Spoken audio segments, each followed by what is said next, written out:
If you've watched my video of the shelf, this is the shelf behind me. I love this view. It's very, don't know what the word I want is, nice. It's very nice. I've just failed an English GCSE there. It's the same view that I am about to have behind me. I'm filming my intro for my next climb here, just because I think it's nice. There you go, I failed an English GCSE again. The next climb I'm going to do is called Moel Arthur. If you've seen my Bwlch Penbarras, or the old Bwlch video, it's essentially the next hill along in the range from Bwlch Penbarras. So there's Moel Arthur, which is the biggest one, and Moel Arthur, which is almost the same height, and a road to the top as well. It got repaved a couple of years ago, so it used to be absolutely horrible, like cyclo-crossing up this kind of 11% average climb, and now it's nice tarmac, so you can get a much faster time. And that's great because most of the guys who are in the top sort of 20 set their times before the tarmac had changed, so I have an advantage which is not in my legs, it's in the road surface. Yeah, I think last time I did this I came 13th on Strava maybe, and sort of 10 seconds off the top 10. I am absolutely not going to get a top 10 today. My legs are feeling better, I'm feeling quite good about myself, but I'm not in the form I was when I set that time. The hill itself is 2.3 kilometres I think, 2.3 kilometres long maybe, and somewhere around 11%, so it's nothing to be sniffed at. It's going to be a big challenge. I'm looking forward to it. So we're over to voiceover Nick now. You can see that already this is a relatively rough road compared to, I guess, some of the things that we rode in Snowdonia. It's a bit bumpy, there's a load of gravel, etc. But the climb starts pretty full on. Okay, this is like 7-8%, so you can stay seated, and in the past I've attempted to do this part in the big ring. It does mean you have to make a decision later on, or I guess for a cyclist of my lower power level you have to make a decision later on, because I couldn't ride this entire thing in the big ring, and is it worth having that ring change later on? Today I decided no, it wasn't. I started the whole thing in my 36 front ring. Here you go. I have a little swear at this car because yes, they've pulled over, but there was a passing place. It would have been no sweat at all to just wait 1 extra second, and then they wouldn't have had to drive into the verge. I don't understand. Okay, it wasn't a big deal, but would have been easy, would have been fine.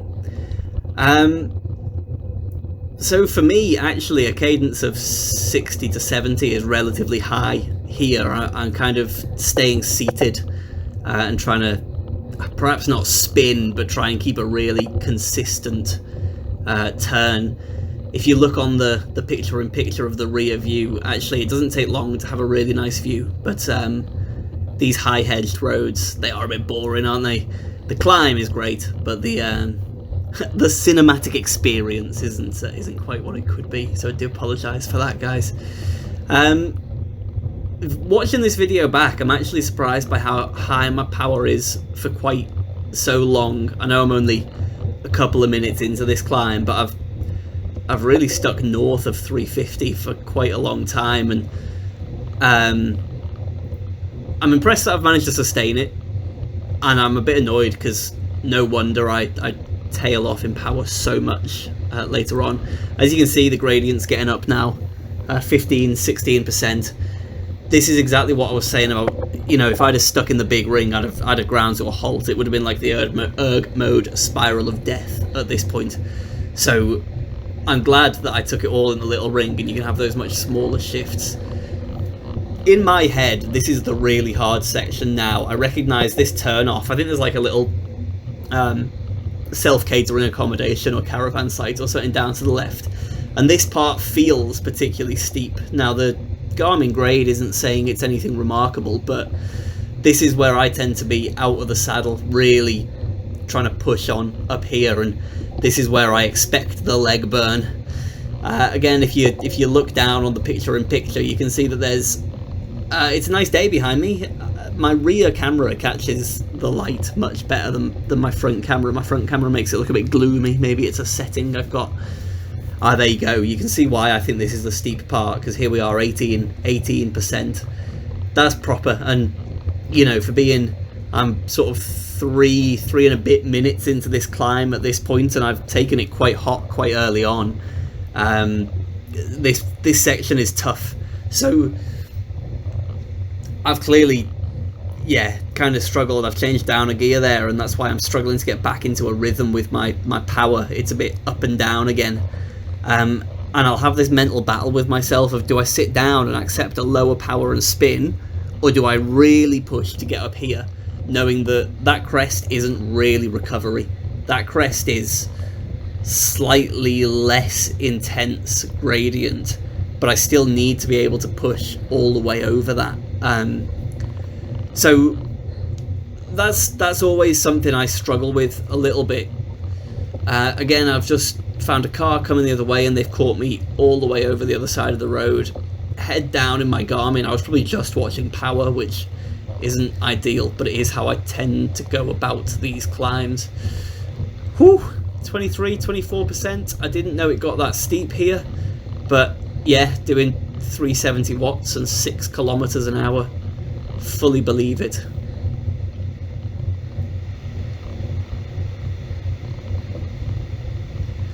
So then this part really looks flat. I'll be interested to see what the grade's like, but I really struggle to keep the power down at this point, because I almost see that as a, you know, an intermediate summit that I push power to get over, and I'm not brilliant at doing a way above threshold effort and then sitting down and saying, well, I'm still going to keep a steady 320, 330 watts here. I find that really hard. My ability to mix between threshold and VO2 is really poor, and that surprises me, because I do a lot of these TTTs on Zwift, and you'd think that's exactly what they're training, but maybe I've just been sandbagging in the pack too much. Sorry Burrito Titans, if I'm just not pulling my weight at all. So actually we've done the hardest part of this climb now, and the rest of this climb is all about not losing speed. I don't know how relevant this analogy is to everyone else, but I used to do a lot of track running, and there's this fact about 100-meter sprinters that they hit their max speed at kind of 3 seconds in, I guess, and then their other 6 and whatever seconds is about slowing down less than the rest. So this hill to me is kind of the same, in that the hardest part is at the beginning, and my time will be defined by how well I do on that hardest part, but then this part, it's about slowing down the least. I expect my power to be lower. It's flatter, there's less of a penalty for my power being lower, but here I am doing, like, fluctuating around 250 watts. That is too low. Now, when I did this well, I still went hard and I still lost power here, but I was able to sort of knuckle down and put enough power down to stay around 310, 320 watts, which for me is kind of the high end of the 4 watts per kilos, like 4.8, 4.7 maybe. And I'm struggling to sustain that at the moment. I kind of thought that what I can see ahead of me was getting towards the top. There's this nice little wiggly bit when you're near the top, and I really was trying to convince myself that this was it. And spoiler alert, it was not. And I found that quite hard, and you can see that because here I go pushing up almost to 400 watts, and at this point in the climb, 7.5 minutes through, I did not have that sustainably in my legs. I've not got the audio track from my Garmin Verb playing at the moment, but I'm probably swearing at myself because it was stupid. And now I'm doing 160 watts because I've got no choice. It's really all I had. The reason I'm taking this corner on the right hand side, this isn't a lie, I'm taking it on the right hand side so that it's shorter.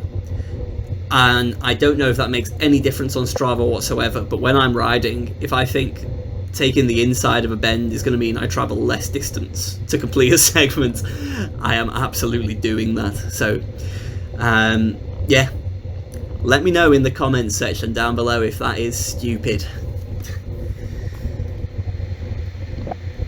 I think somewhere around here is where I start getting wheel spin, and I get quite annoyed at myself, because who on earth chooses to ride in the gravel in the middle of the road apart from idiots and people who aren't thinking straight.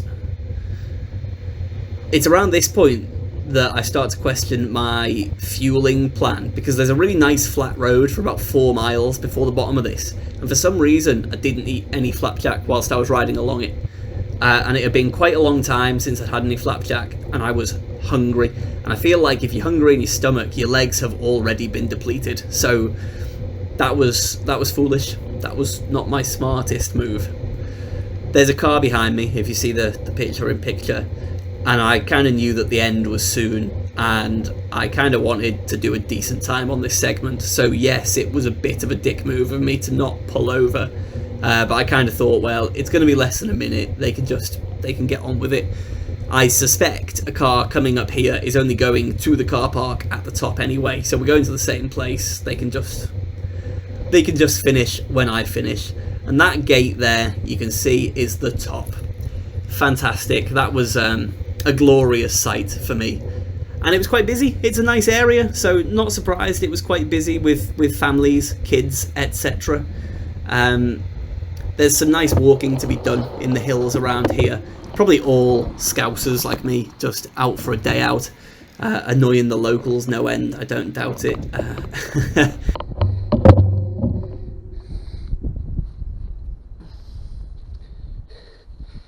So this is going to be my Moel Arthur wrap up.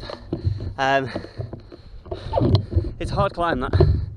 I didn't do as well as I have in the past. I'm relatively happy with my time though. I think I was about 40 seconds down on my PB, and I was absolutely flying when I set that, so all things considered, could have been a lot worse. You'll see on the video again, there's a point where I just absolutely blew up, but oh well, look at that view. Time to get home, I think.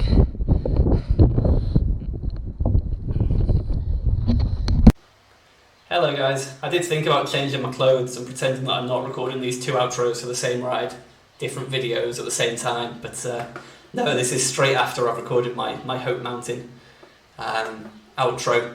We're going to talk about Moel Arthur now though, and that means I can flick straight over to Strava. Yeah, just as a recap, in case you haven't seen the Hope Mountain video, it was like 125k plus ride. I forgot to start my Garmin for the first bit. I didn't, it messed up, I knew kind of. And 1.5k elevation. It's quite a big ride for me, but not massive. I'm really happy with the average power. I just tried to do sweet spot on the way out and the way home, this kind of lead in, lead out, down Wirral. It's boring, so I might as well just try and keep a consistent timing zone along it, put my head down, there's nothing really to see. And then around Wales, my plan is always to punt it up the hills and then just try and keep zone 1, zone 2, but not soft pedalling, try and be proactively pedalling, but even if that's, I don't know, 180, 200 watts, just pushing the power a little bit. Let's talk about Moel Arthur. So Moel Arthur is a hard climb actually. Anything over 200 metres of elevation is a proper hill, I reckon. Yeah, 2.3k, nearly 10%. My best time ever is 8:54. My time, this is actually my worst ever time up Hope Mountain, is 9:52, which is a bit of a shame, but I am quite happy with it. Let's see. Oh, this year I am the fastest person up there, so I can't complain too much. 316 watts, it's not bad for 10 minutes, and after having the Hope Mountain effort in my legs and fairly late on in the ride, actually, I'm quite happy with that. And this is the analysis of my effort. You can see that actually I'm quite steady power-wise, and then around here, which I guess is kind of 5 minutes into the effort, I hit a bit of a wall. It gets quite steep there. Oh no, it doesn't, it gets quite shallow. Clearly I'm struggling to put the power down on the flat. and then I'm steady again, but at a slightly lower effort. And then this is where things got bleak. Like, look, on a hill climb, doing in the 100s of watts is not great. And then it was just kind of pushed to the end along this relatively flat bit. They can't all be PRs, can they? I was quite happy with how I went about this, considering where I am with my fitness at the moment, which is a bit down on myself, and considering how late in the ride it came. If I flick back to here, you can see that this is Moel Arthur there, kind of 80k in, and I've been putting a conscious effort in up all of these climbs and to go along the flat. So yeah, pretty good all things considered. I hope you enjoyed seeing the climb and the video, and I'll see you in the next one.